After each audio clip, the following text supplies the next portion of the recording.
major issue is we can't drive this, and this vehicle will be at SEMA. But it's the day before SEMA, and guess what?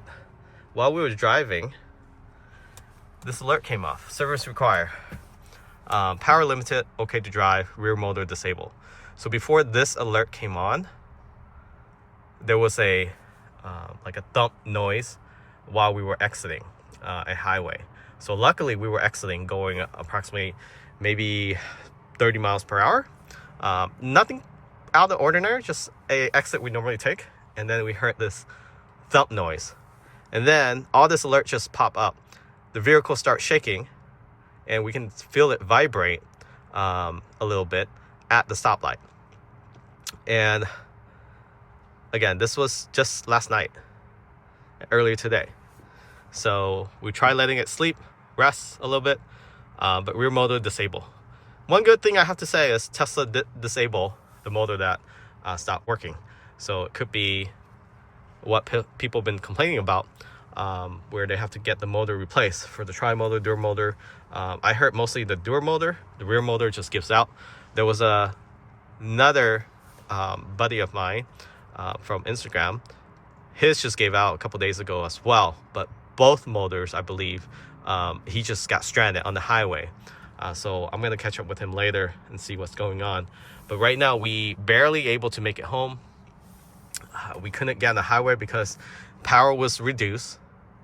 The speed was reduced to, I didn't really push it because I didn't want to stress out the front motor. But right now, the Cybertruck is I guess Tesla did commit to their single motor Cybertruck, because right now we got a single motor. Front motor is the only thing that was working in the Cybertruck. We have a list of items for the service center, but this is the major item right here. The motor stopped working, so the rear motor, that is. And it's a shame because this vehicle only has, 11,500. So on the forums, people were complaining right around 12,000 miles is when their rear motor was failing, meaning it stopped working.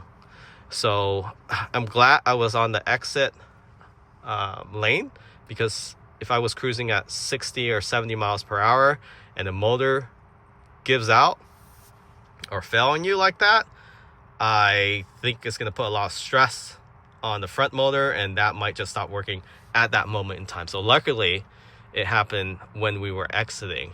And also luckily I was by myself, so I didn't take this out on the trip out to Vegas, because we were supposed to head out to SEMA, but right now we're stranded here because we can't get this Cybertruck on the highway. So all right, so we are determined to get to SEMA, so we actually have the Cybertruck transported to Las Vegas. As you see here, it's being dropped off the night before SEMA starts. So we were escorted through the SEMA parking lots and also where all the other feature vehicles. This vehicle itself will be featured on the West Hall, or will be on the entrance side. So prime location for feature vehicle. So we're driving right across the SEMA where all the other vehicles are being placed for viewing.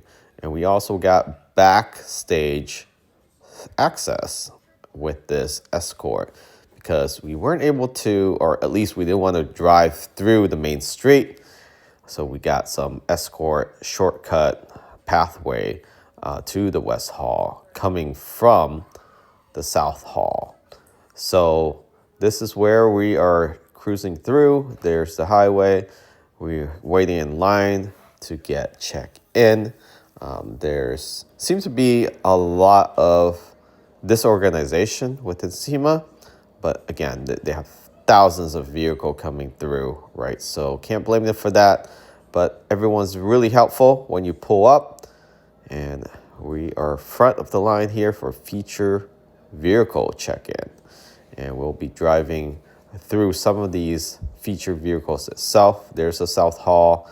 And once we're inside, this year seemed to be a lot more vehicles on display, including ours, right behind this Rolls Royce. And inside the main booth, we are sponsoring with FlexiShield, and they do demo install of the paint protection film in partnership with Empire Custom Wrap to help wrap our vehicle for this event. We did some exploration around Las Vegas. Here's the color stacking rocks, as well as watch a few show. This is Limitless. Highly recommend this show if you're out here. Very entertaining and pretty awesome performance. So check out if you're there. We also check out the actual dome itself and watch the dome show of, I believe they call that Earth. Would I recommend to watch this again? Probably not, but it's a good first experience. And if you haven't been to the Sphere, definitely check it out from the outside and the inside. It has a great variety of items on display, but the show itself was breathtaking, especially if you're sitting in the middle upper seat.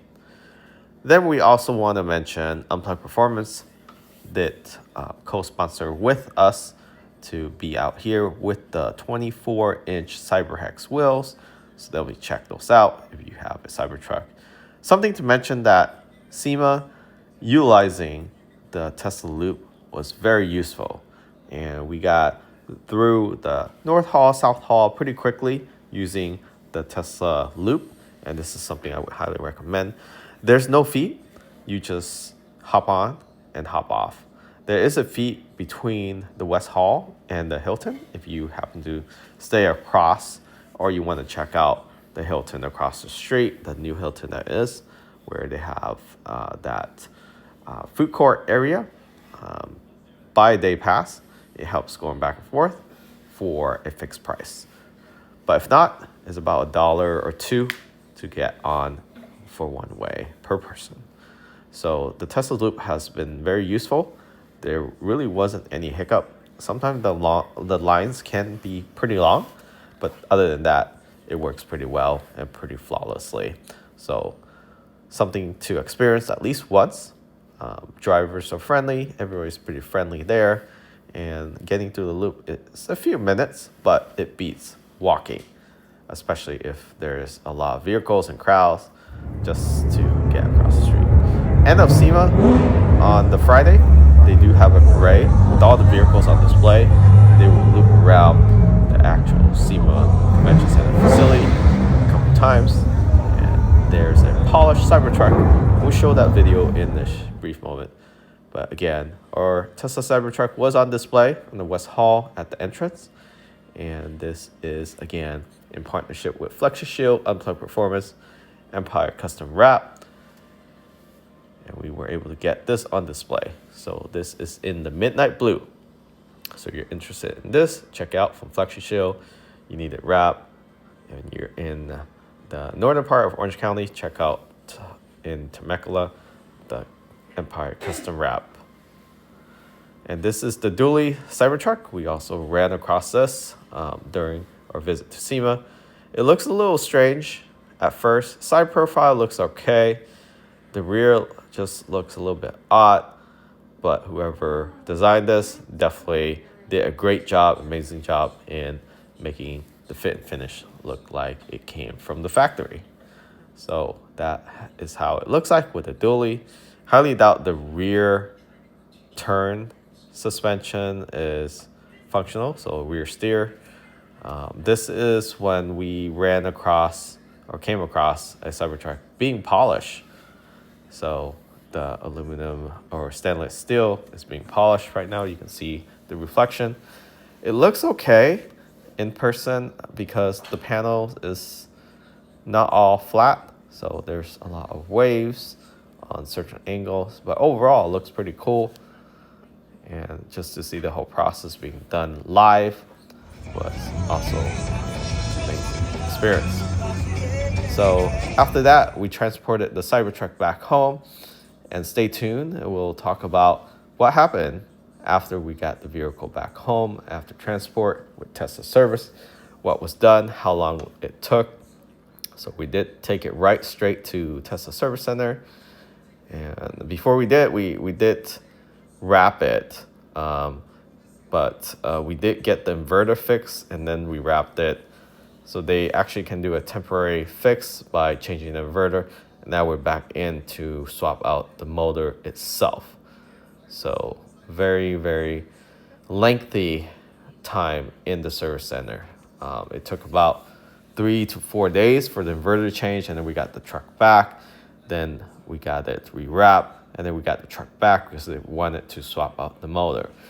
But there was other issue that was caused during our visit, and we'll do a follow-up video on that. Currently getting addressed right now, but we did get the rear motor replaced, and that took almost a couple weeks. This new service center is interesting. Now all the service center is connected to a delivery center with a nice general waiting room. No more snacks that I noticed, but there is a coffee stand. Otherwise, if you're interested in the Tesla vehicle, right now you can get up to $2,000 off on top of the tax credit, $7,500. So make sure you use that link in the description of this video if you're interested in a Tesla. Overall, the experience, Tesla has been willing and helpful in getting the truck fixed promptly. We literally just walked in for the inverter change, and then for the motor change, we were prioritized to get that within the week after getting it back from the inverter swap. So if you're having experience with motor failure or inverter failure, don't worry too much. Contact roadside assistant if you don't feel comfortable driving.